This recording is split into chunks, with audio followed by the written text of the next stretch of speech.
Her er Lars. Lars er blind. Ligesom de fleste andre danskere bruger han nettet til rigtig meget i sin hverdag. Men hvordan er det egentlig at bevæge sig rundt på nettet, når man har udfordringer med f.eks. sit syn? Det har Lars inviteret 3 ledere fra det offentlige ind for at opleve.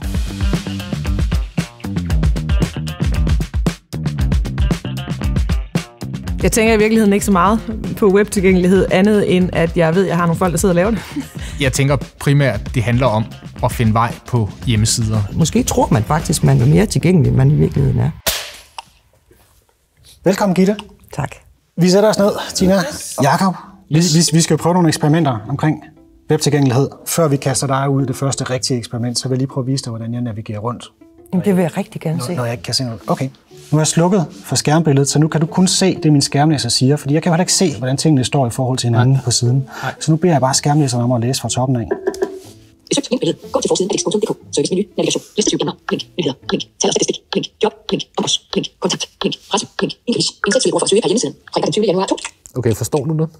Ja, okay. Det gør jeg. Den der speed, Lars havde sat på sin læser. Hold da op, hvor må han bruge meget tid på det her, hvor må der opstå mange frustrationer. Det må være surt show at sidde og bruge så meget tid på at navigere rundt, og ikke altid være sikker på at finde svaret. Nu kunne jeg faktisk godt tænke mig, at vi prøver at lave et eksperiment, hvor vi gør, så du ikke kan se noget, og jeg skal nok hjælpe.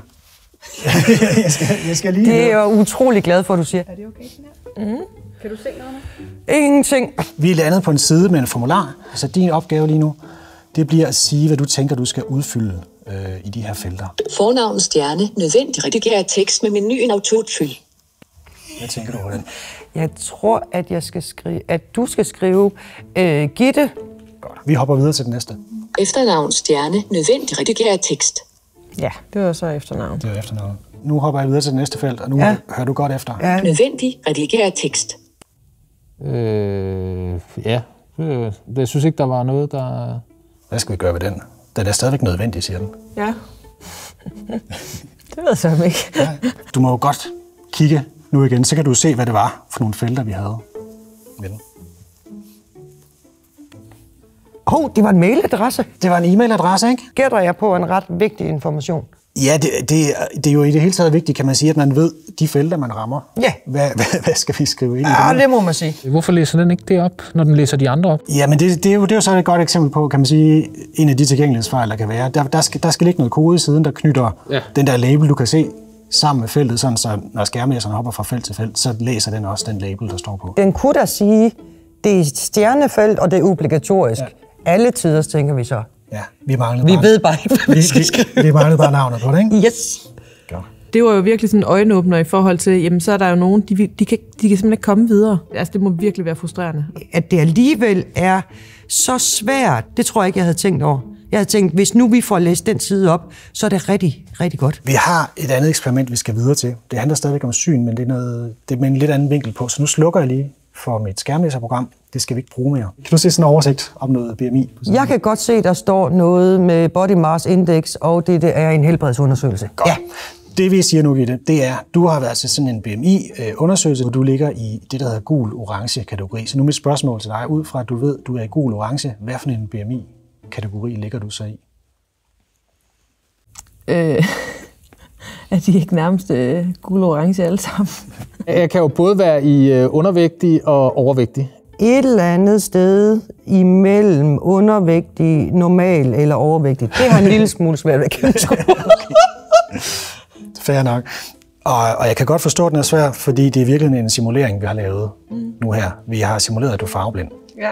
Hvor vi har prøvet at sætte nogle eksempler op, ikke? På, hvordan kunne nogle ting se ud, hvis man ikke kan se farver, og hvad løber man så ind i. og det er sådan set... Den er fed. Skal vi lige se, om vi kan få lov til at se den i den rigtige version? Ja, fordi nu kan jeg jo se den BMI på en grøn til gul over rød. Der kan du se hele skalaen. Ja. Det er jo ikke, fordi det er forkert at bruge farver, men der skal også bare noget andet på end farver, ikke? Fordi ellers er der bare mennesker, der er udelukket fra de her informationer. Ja, det er klart, det kommer til at ekskludere. Og det er jo også sådan en, der i virkeligheden rammer rigtig mange mennesker. Den rammer rigtig bredt. Der er omkring 8% af alle mænd, som ikke kan se rød-grøn forskel.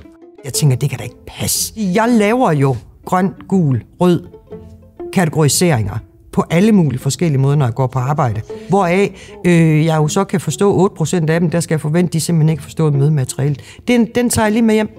Det kan ikke stå alene. Der skal faktisk stå noget tekst, fordi det ikke vil være alle, at den her figur vil være tilgængelig for. Altså, min egen far er grøn-rød farveblind.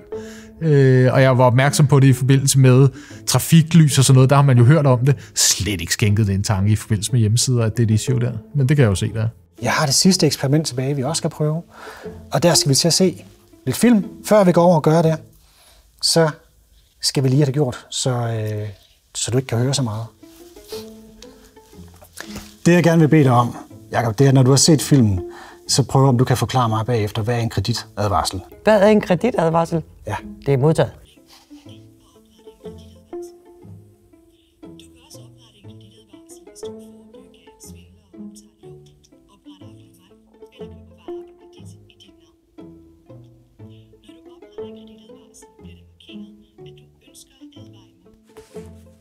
Yes. Ja, det har jeg ingen idé om.